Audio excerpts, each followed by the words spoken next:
안녕하세요. 제가 여기에 이렇게 사연을 쓰게 된 이유는 도저히 답 안 나오는 저희 시어머니 때문이에요. 저희 시어머니는 정말 돈에 환장하신 분이셨는데요. 저한테 365일 내내 1분 1초도 쉬지 않고 돈 얘기만 하시던 분이셨어요. 시어머니 때문에 이젠 돈 얘기라면 치가 떨릴 지경인데요. 지금부터 여러분들께 시어머니와 있었던 전쟁 같던 시간들을 들려드리도록 할게요. 저는 사업하시는 아버지와 대기업에 다니시는 어머니 밑에서 외동딸로 태어나 두 분의 사랑을 저 혼자 독차지하며 정말 부족함 없이 풍족하게 자랐어요. 지금이야 자식이 저 혼자라 외동딸이라고 하지만 엄밀히 말하면 외동딸은 아니었어요. 제 밑으로 동생이 하나 있었지만 태어난 지 얼마 지나지 않아서 세상을 떠났거든요. 그 뒤로 한동안 부모님은 동생을 떠나보낸 슬픔에 잠겨 계셨었어요. 그러고는 잘 자라주고 있는 저라도 열심히 키우자는 생각에 더 이상 동생을 낳을 생각도 하지 않으셨죠. 저도 나이가 어느 정도 있을 때 동생이 태어난 거라 부모님의 슬픔을 잘 알고 있었어요. 그래서 부모님께 실망시켜드리지 않기 위해 공부도 열심히 하고 말썽도 안 피웠었어요. 덕분에 저도 어머니처럼 대기업이라는 번듯한 직장을 얻게 되었죠. 아버지께서는 하나밖에 없는 딸이 자신의 회사를 이어받았으면 하지만 아직 제가 젊기도 하고 지금은 여러 가지 일을 해보고 싶어서 정중히 거절했어요. 저는 고등학생 때부터 만났던 오래된 남자친구가 있었어요. 남자친구는 저보다 2살 많은 같은 동아리 선배였고 처음엔 소꿉장난처럼 가볍게 만나려고 했는데 이렇게 길게 만나 결혼까지 하게 될 줄은 꿈에도 몰랐어요. 남편이 현재는 의사라 사람들이 제게 봉잡았다고 하지만 그것도 전부 제 노력으로 만들어준 자리예요. 형편이 어려워서 포기하려고 하길래 제가 모아둔 돈으로 등록금도 대주고 뒷바라지를 다 해줬었거든요.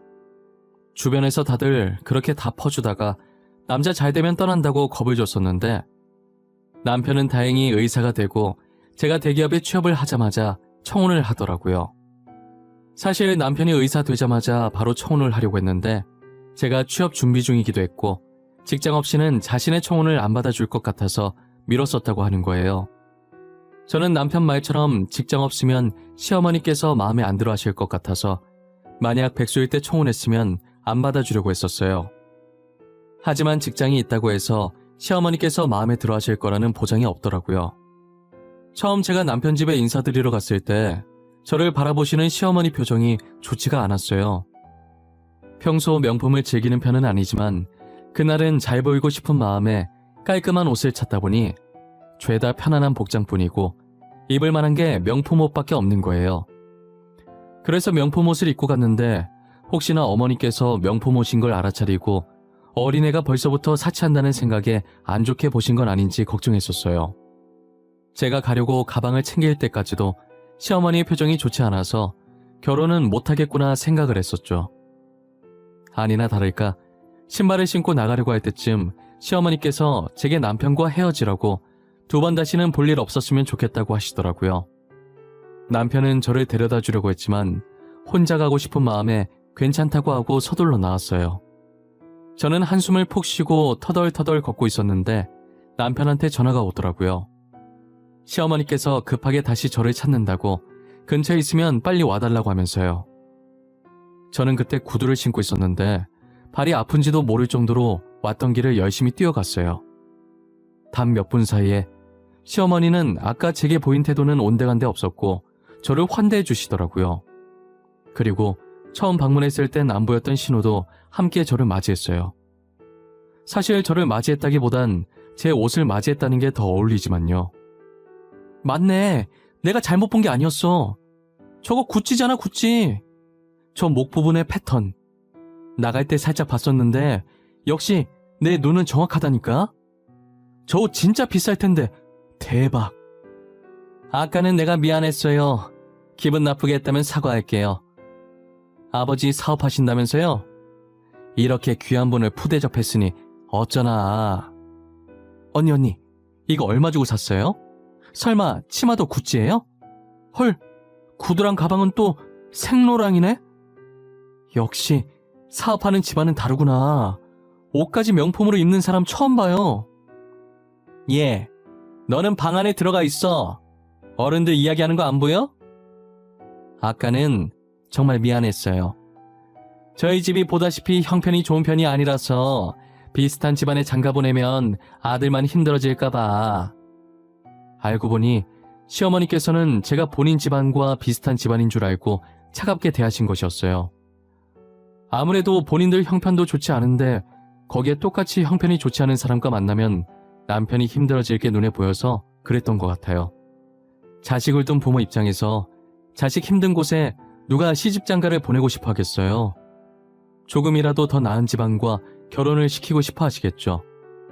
시어머니의 심정을 이해 못하는 건 아니었기 때문에 돈만 보고 저를 허락한 것 같아 기분은 좀 그랬지만 마음에 담아두지 않기로 했어요. 첫 만남 때도 시어머니께서 예사본이 아니시라는 걸 느꼈지만 결혼 준비를 하면서 본격적으로 시어머니와 저는 부딪히기 시작했어요. 저희 집안이 부유하다는 점과 남편이 의사라는 걸 내세워서 제게 신혼집을 요구하는 거예요. 신혼집이 한두 푼도 아닌데 컴퓨터 하나 사듯 35평 방 3개 딸린 아파트면 좋겠다면서 거기에 저희 부부와 시어머니의 신호까지 살면 딱 좋겠다고 하시더라고요. 저희 쪽에서 해오라고 못 박는 것도 어이가 없는데 신혼집에 왜 시어머니와 신호까지 살아야 하는지 제 머리로는 도저히 이해가 안 되는 부분이었어요. 어머님, 신혼집을 왜 저희 집에서 해와요? 아니, 그리고 만약 저희 집에서 해온다고 쳐도 신혼집에 왜 어머니랑 아가씨까지 같이 살아야 해요? 어머, 그럼 우리는 계속 다 쓰러져가는 집에 살아야 하니? 너도 우리 집 와봐서 할 거 아니니? 아, 방 3개는 좁아서 그러니? 그럼 방 4개짜리 아파트에 우리도 들어가서 사는 걸로 하자. 어떠니? 제 말은 그런 뜻이 아니잖아요, 어머님. 신혼집은 말 그대로 신혼집인데 왜 저희 신혼집에 어머니랑 아가씨가 자꾸 들어오려고 하시냐고요. 그럼 너가 우리 집도 하나 더 구해줄 거니? 그렇다면 사양은 하지 않으마. 내 조건에 이행하지 못하겠으면 지금이라도 파혼해. 우리 아들이야 의사라서 장가갈 곳 많으니까. 시어머니의 태도는 뻔뻔해도 그렇게 뻔뻔할 수가 없었어요. 며칠째 끝없이 제 회사에 찾아오면서까지 신혼집에 대해 닥달을 하셨고 저는 파혼을 할까 싶다가도 남편 의사 만든 게 아까워서 오기로 시어머니 조건을 맞춰주기로 했어요. 신혼집은 저희 집에서 해가는 걸로 했고 제가 모았던 돈으로 전세지만 시댁집을 새로 구해주었죠. 그래도 양심이 조금이라도 남아있었는지 시어머니께서 먼저 혼수를 해주신다고 하시더라고요. 별로 기대도 안 했었지만 결혼 후 신혼집에 입주해서 도착한 혼수 보고 기절할 뻔했어요. 며느리한테는 신혼집 해오라고 직장까지 찾아와서 그렇게 난리치더니 어떻게 아들 장가 보내면서 혼수를 중고로 해주실 생각을 했는지 모르겠더라고요. 저는 여기저기 사용한 흔적이 있는 혼수들이 꼴보기 싫어서 결국 다 버리고 제 돈으로 싹 다 바꿨어요. 정말 시어머니를 이해하려고 해도 이해할 수가 없었어요. 도대체 저런 제품들은 어디서 구했나 했더니 며칠 지나지 않아서 제품들의 출처를 알게 되었죠. 신혼집 정리한다고 시댁에 신경을 못 썼었는데 신혼집 어느 정도 정리가 다 끝났을 때쯤에 남편과 함께 인사도 드릴 겸 시댁 구경도 좀 할 겸 먹을 것을 싸들고 간 적이 있었어요. 그런데 시댁의 가전제품들이 다 새 제품들이더라고요. 군데군데 제품 보호 비닐이라고 해야 하나 스티커라고 해야 하나 그것도 아직 안 떼진 제품도 있었어요. 알고 보니 남편이 이사 기념으로 적금을 해지해서 전자제품을 새로 주문해줬고 원래 시댁에 있던 제품들이 혼수랍시고 저희 집으로 온 것이었어요. 그 사실을 알고 나서 얼마나 열이 받던지 아마 당해보지 않으면 모를 거예요. 저는 같이 얼굴 맞대고 밥을 먹을 기분이 아니라서 싸웠던 음식들을 내려놓고 갑자기 회사에 일 생겼다는 핑계로 그대로 집으로 돌아왔었어요. 집으로 돌아오고 나서 아무리 이해해보려고 해도 합리화가 전혀 안 되고 화만 더 나더라고요. 그날 주먹으로 애꿎은 침대만 얼마나 쳤는지 몰라요. 따지고 싶어도 나이든 시어머니 상대로 제가 어떻게 따지겠어요. 할 수 있는 거라곤 방구석에 박혀서 이렇게 주먹으로 침대 치는 것밖에 없었죠. 한동안은 시어머니께서 집 꾸민다고 바쁘셨는지 연락이 없으시더라고요. 이대로만 계속 연락이 없었으면 좋겠다고 생각하는 찰나에 제 전화는 무섭게 울리기 시작했어요. 당연히 제게 전화를 거신 건 시어머니셨고 첫 마디가 아들 장가 보내고 축하해준 친구들한테 자신이 한턱 쏘고 싶다고 제 회사로 갈 테니 카드를 달라고 하시는 거예요. 한턱 쏘고 싶은 건 본인이면서 왜 제 카드를 쓰냐고 따지고 싶었지만 어르신들이 밥 먹어봤자 돈 얼마나 되겠나 싶은 마음에 카드를 준다고 했어요. 그런데 일하는 도중 문자가 2개 정도 날라와서 잠깐 봤는데 문자를 확인하자마자 거짓말 안 치고 너무 놀라서 그 자리에서 폰 떨어뜨리고 소리를 질러버린 거예요. 저는 영 하나를 제가 잘못 받거나 상대 쪽에서 잘못 결제한 줄 알았어요. 곧바로 시어머니께 전화를 했더니 친구들이랑 호텔 풀코스로 1인 1실 방까지 잡아놓고 지금은 잠깐 커피를 마시러 왔다는 거예요. 문자 2개 온 게 하나는 호텔에서 하나는 커피숍에서 온 거였어요. 아직 저도 그렇게 놀아본 적이 없는데 시어머니는 남의 카드로 남 호강을 시켜주고 계시더라고요. 그것도 저와 상의도 없이 제 집안이 부유하다는 이유 하나로 일시불로 결제하고 말이죠. 어머님, 남의 카드를 상의도 없이 그렇게 막 긁어버리시면 어떡해요? 밥만 드시겠다면서요? 200만 원이 누구 집 애 이름이에요? 땅 파면 나오냐고요? 이게 시애미 잡아먹겠다? 시애미한테 그 정도도 못 해줘? 어? 니네 집 잘 살면서 이 정도는 해줄 수도 있는 거 아니니? 저희 집 잘 사는 거랑 이거랑 도대체 무슨 상관이 있는데요? 더 이상 안 되겠어요. 저 카드 해지시킬 거니까 그 카드는 버리든가 하세요. 어디서 이런 싸가지 없는 년이 굴러왔어? 야, 너는 너네 부모님이 그렇게 가르치디? 어? 돈 많으면 다야! 저는 너무 화가 나서 시어머니께 소리를 치던지 말던지 전화를 끊어버렸어요. 전화를 끊고 곧바로 카드를 정지시켜버렸고 단지 제가 겁주는 거라고 생각했는지 시어머니께서는 또다시 제 카드를 긁으신 것 같더라고요. 2번 정도 거래 실패 문자가 날라왔고 시어머니는 계속해서 제게 전화를 거셨죠. 저는 퇴근할 때까지도 시어머니께 온 전화를 받지 않았었어요. 집에 도착하니 남편이 피곤하다는 표정을 하면서 대충 시어머니 비 맞춰주지 왜 그랬냐고 하는 거예요. 그 말을 듣고 짜증나서 남편에게 도대체 내가 이 집에 와서 안 맞춰준 게 뭐 있냐고 신혼집에 시댁집에 혼수까지 참았던 걸 다 쏟아내며 따지고 들었죠. 남편은 제 말에 양손으로 마른 세수를 한번 하더니 됐다면서 방으로 들어가 버리더라고요. 저는 시어머니의 행동도 남편의 태도도 다 마음에 안 들었어요. 그래도 아직까지는 저희가 신혼 초니까 남편은 같이 살면서 제가 어떻게 해서든 고쳤으면 되지만 시어머니와 저는 둘 중 하나가 나가떨어지지 않는 이상은 끝없이 전쟁을 하겠다는 생각이 들었어요. 그리고 제가 그렇게 생각한 지 얼마 되지 않아서 또다시 사건이 하나 터지고 말았죠. 남편과 저는 돈 관리로 싸우고 싶지 않아서 각자 관리를 하고 있었어요. 그런데 시어머니께서 대뜸 전화하셔서 저한테 남편 돈 내놓으라고 따지시는 거예요. 저는 당연히 남편 돈을 가지고 있지 않으니 사실대로 없다고 말씀드렸고 시어머니는 저더러 돈 관리하고 있는 거 다 알고 전화한 거니까 당장 달라고 하셨죠. 그렇게 옥신각신하다가 남편이 들어왔고 남편은 제 전화를 뺏어서 끊어버리더라고요. 이 상황 뭐야? 나한테 설명이 좀 필요할 것 같은데? 어머님이 왜 돈 관리 내가 하는 걸로 알고 있어? 당신이 어머님한테 그렇게 말했어? 사실 나한테 계속 돈을 달라고 하시더라고. 당신 카드 막혔다고 하시면서. 나는 당신한테 카드 받은 줄 몰랐어서 앞으로 내가 돈 준다고 하고 줬었어. 그래서 어머님이 막상 돈 달라고 하니까 액수가 커서 못 주겠어? 그래서 돈 관리 내가 한다고 거짓말 친 거야? 아니, 계속 달라는 대로 돈 줬었어. 그런데 모아둔 돈 다 떨어졌는데도 계속 달라고 하시는 거야. 며칠 만에 1,000만 원을 쓰는 게 말이 되냐고. 그래서 당신 핑계대면 포기할 줄 알고 그랬어. 미안해. 뭐? 1,000만 원? 미친 거 아니야? 아니 어떻게 엄마라는 사람이 아들 돈을 그렇게 뜯어가? 그리고 당신은 어머님이 달라는 대로 다 준 거야? 도대체 생각이 있어 없어? 남편의 말을 듣고 있으니 정말 어처구니가 없었어요. 시어머니는 제 카드가 정지되자 이 핑계 저 핑계 다 대가면서 남편 돈을 가져갔었어요.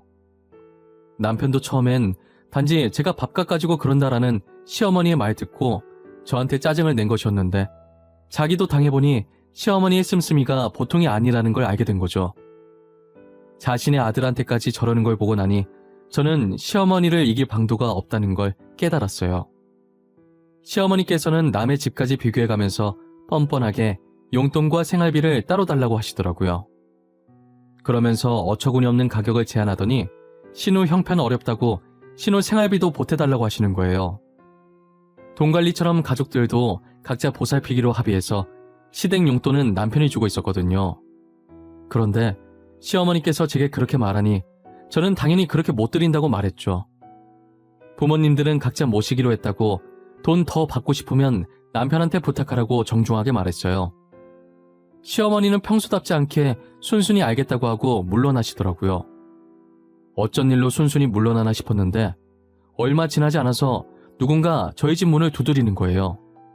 당장 문 열라고 소리를 고래고래 지르는데 역시나 시어머니께서는 물러나시는 법이 없으셨죠. 신우까지 합세해서 저희 신혼집까지 찾아와서는 깽판을 치기 시작했어요. 눈에 보이는 것들을 죄다 던지고 깨부시고 난리가 났죠. 저희가 고양이를 키우고 있어서 혹시나 고양이가 맞을까 재빠르게 고양이를 안아들었어요. 평소 같으면 제 몸에서 나오려고 발버둥 칠 텐데 고양이도 겁을 먹고 제 품에 가만히 안겨있더라고요. 남편은 중간에서 이러지도 저러지도 못하고 깽판 치는 걸 보고만 있었어요. 아무것도 못하는 남편이 한심했고 시어머니께서 계속 저러는 모습을 더 이상 봐주기 힘들었어요. 어차피 고양이 때문에 집에 홈캠이 설치되어 있어서 지금 이 상황들이 다 녹화되고 있었고 이 증거들로도 충분히 이혼을 할 수 있었어요. 저는 최대한 빠른 시일 내에 이혼을 하리라고 마음을 먹었어요. 하지만 제가 임신을 하면서 이혼은 다시 물 건너가게 되었죠. 애완동물들과 같이 사는 사람들을 보면 가끔 애완동물 덕분에 임신을 한 걸 알게 된 경우가 있잖아요. 저도 그런 신기한 경우 중에 한 사람이었어요. 앞서 말했다시피 저희 집 고양이가 누가 안으려고 하면 피하고 잘 오지 않는 편인데 유달리 그날따라 제 옆에 계속 붙어 있더라고요. 제가 누워있다가 다시 일어나서 움직이고 다른 자리에 누우면 다시 저를 쫓아와서 제 배 옆에 얌전하게 엎드려 있는 거예요. 갑자기 왜 저러나 싶었는데 갑자기 애완동물로 임신을 알아차린 사람의 글이 떠올랐고 저는 혹시나 하는 마음에 임신 테스트기를 해봤었어요. 정말 신기하게도 임신 테스트기에 선명하게 두 줄이 떠 있더라고요. 그런데 신기함과 동시에 이혼을 하지 못한다는 우울감도 같이 오는 거예요. 아이에겐 너무나도 미안했지만 저는 임신이 그리 반갑지가 않았어요. 남편에게 임신 소식을 전하니 너무 좋아하더라고요. 그래서 조심스럽게 시어머니 이야기를 꺼냈고 시어머니 때문에 스트레스를 받으면 아이한테 안 좋을 것 같다고 남편 보고 어떻게 좀 해달라고 전했죠. 남편도 제 이야기를 듣더니 맞는 말이라고 생각했고 결의를 다진 목소리로 전화를 끊더라고요. 그리고 남편이 어떻게 했는지는 모르겠지만 정말 거짓말처럼 아이를 낳을 때까지 시어머니와 마주치는 일이 단 한 번도 없었어요. 저는 남편 덕분에 무사히 아들을 낳을 수 있었는데 이 아기가 몸이 너무 약하게 태어난 거예요. 몸집도 조그맣고 심장 쪽도 좋지 않아서 정말 최악의 상태였어요. 이대로라면 며칠 못 버티고 아이가 사망할 거라고 하더라고요. 아이의 상태를 듣고 저는 몸조리할 틈도 없이 아이 옆에만 붙어 있었어요. 하지만 제가 할 수 있는 거라곤 조금만 버텨달라는 말밖에 없었죠. 그 순간 제 동생을 떠나보내는 부모님의 심경을 100% 이해할 수 있겠더라고요. 저는 아이가 떠나는 순간에도 아무것도 먹지 못하고 잠도 제대로 자지 못했었어요. 아들을 얼마나 더 볼 수 있을지 모르는데 먹는 시간도 자는 시간도 사치라고 생각했죠. 결국 아들은 얼마 버티지 못하고 제 곁을 떠나고 말았어요. 저는 넋을 놓고 있었고 시어머니는 저더러 손자 죽인 나쁜 며느리라고 난리치고 있었죠. 우리 손자 살려내! 당장 우리 손자 살려내라고! 나한테 손자 얼굴 한 번 안 보여주더니 네가 손자 죽인 거야! 네가 손자 죽인 거라고! 엄마, 이제 그만 좀 하세요. 누가 들으면 정말 집사람이 애 죽인 줄 알겠어요. 집사람도 지금 많이 힘들어요. 그러니까 제발 그만하세요. 전현이 힘들긴 뭐가 힘들어. 우리 손자 죽인 나쁜 년인데 당장 우리 손자 살려내라고 해. 당장. 아이고, 불쌍한 우리 손자. 그래, 맞아. 당장 우리 조카 살려내요. 진짜 새언니가 애 죽인 거 아니에요? 아니, 애를 어떻게 했으면 태어난 지 일주일도 안 돼서 죽냐고요. 이게 뚫린 입이라고 막말하네. 너 말이면 단 줄 알아? 너 당장 나가. 엄마랑 같이 당장 나가라고! 우리 손자 불쌍해서 웃잘거. 애미 잘못 만나 일주일도 안 돼서 저승길 간 우리 손자. 채미는 이렇게 건강하게 잘 있는데 우리 손자만 불쌍해서 웃재. 시어머니랑 신우는 사람들 다 보고 있는 아이 장례식에도 저렇게 난리를 치는 거예요. 하지만 저는 대꾸할 힘도 없어서 벽에 기대 있었고 남편이 시어머니와 신우를 데리고 나갔었어요. 저희 부모님은 이런 취급받고 살았냐며 그동안 왜 말하지 않았냐고 당장 이혼하라고 했죠. 저는 이혼이고 뭐고 당분간은 아무것도 하고 싶지 않았고 그냥 누워만 있고 싶었어요. 장례식을 마친 뒤 집에서 계속 누워만 있다가 남편의 성화에 못 이겨 밥을 한술 뜨고 있을 때였어요. 시어머니께서 신우랑 같이 저희 집으로 들어오시더니 대뜸 제 머리채를 잡더라고요. 지금 손자 죽여놓고 밥이 넘어가냐고 손자 살려내라면서 고래고래 소리를 지르셨어요. 저는 아이를 잃어 슬퍼할 겨를도 없이 왜 이런 취급을 받고 있어야 하는지 모르겠어서 그동안 참아왔던 화가 폭발하면서 제 머리를 잡고 있는 시어머니를 패대기 쳐버렸어요. 그리고 앞에 있던 밥상을 엎었고 떨어져 있는 반찬들을 손으로 집어서 시어머니와 신우에게 던졌어요. 닥치는 대로 손에 잡히는 대로 던졌고 남편은 자신이 대신 사과한다면서 저를 막았죠. 저는 남편을 초점 없는 눈으로 쳐다보면서 선택하라고 했어요. 당신, 나야 저 사람들이야? 지금 선택해야 돼. 기회는 한 번뿐이야. 번복은 할 수 없어. 나 성격 급해서 시간도 길게 못 줘. 1분 안에 고민 끝내. 길게 생각할 필요도 없어. 난 당신이야. 저번부터 느꼈지만 가족이라도 아닌 건 아닌 거야. 나도 더 이상 내 가족들이 보고 싶지 않아. 잘 생각했네. 저 지금 이 순간부터 당신들이 저희 집에 찾아오면 경찰에 신고할 거예요. 모든 순간이 녹화되고 있고 오늘 제 머리채 잡은 거, 저번에 저희 집 물건 부신 것까지 해서 다 신고할 겁니다. 네가 어떻게 애미를 버려? 네가 어떻게 그래? 낳아주는 애도 모르고 그럴 수 있는 거야?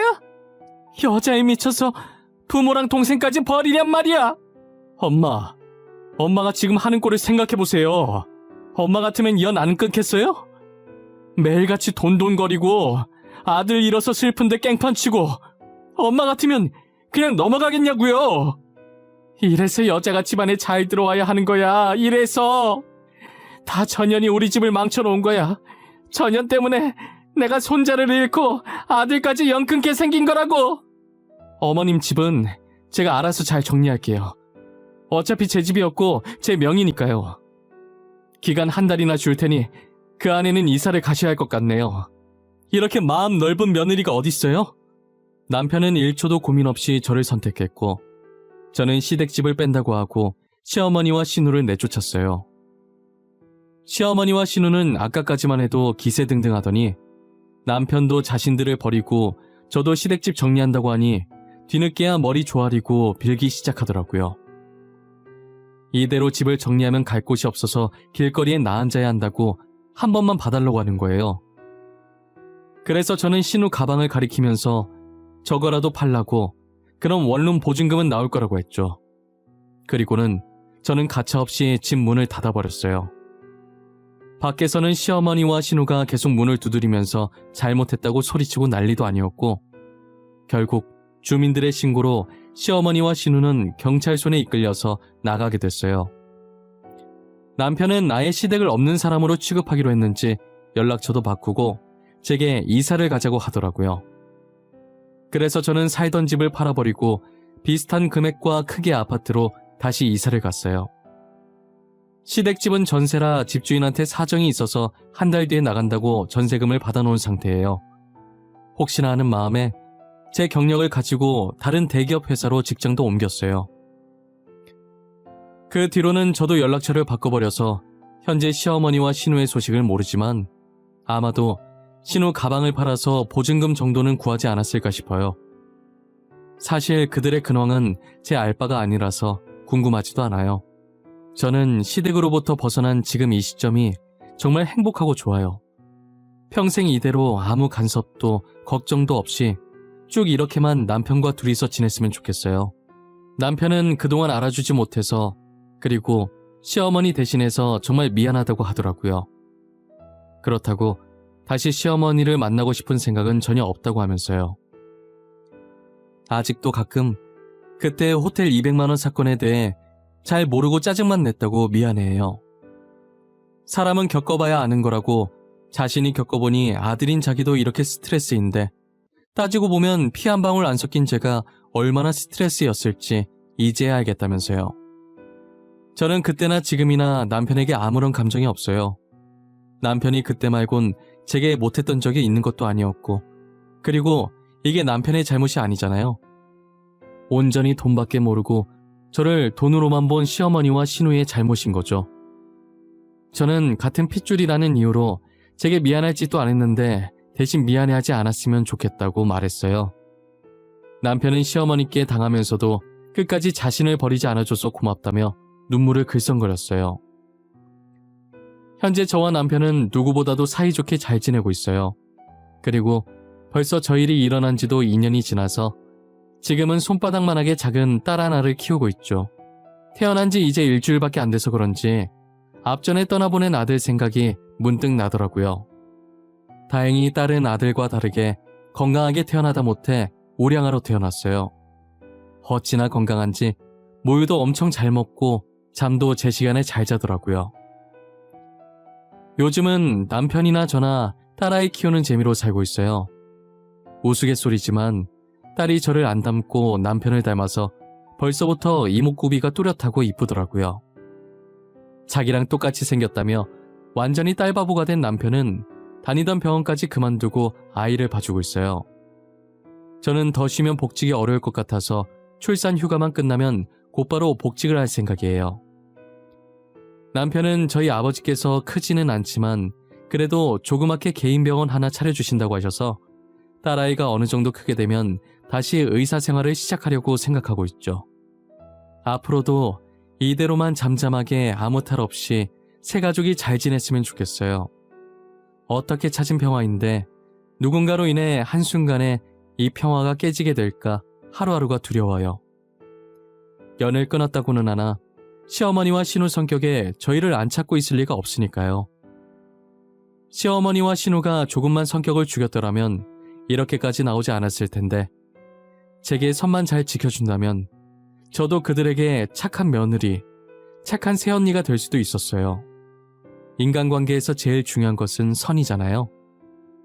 솔직히 부모 자식 관계나 고부 관계도 사람 대 사람이라 인간관계에 속하는 것인데, 시댁 식구가 적당한 선만 지켜주셨더라면 저희가 이렇게까지 되진 않았을 거라는 생각이 들어요. 솔직히 2년이라는 시간이 흘렀어도 아직은 제 가슴에 그날의 아픈 기억들이 존재해요. 이제는 잊고 잘 살고 있구나라는 생각이 들 때마다 불쑥불쑥 떠오르곤 하죠. 그래도 언제까지 아픈 기억을 잡고 살 순 없으니 지금 여기에 이렇게 글을 남기고 앞으로는 이 상처들을 훌훌 털고 다시 일어서려고 해요. 지금처럼 남편과 딸아이와 함께 말이에요. 여러분들도 상처 많은 제가 아닌 지금의 저처럼 가족들끼리 따뜻한 말 많이 나누고 오래도록 행복하게 사시길 바랄게요. 감사합니다.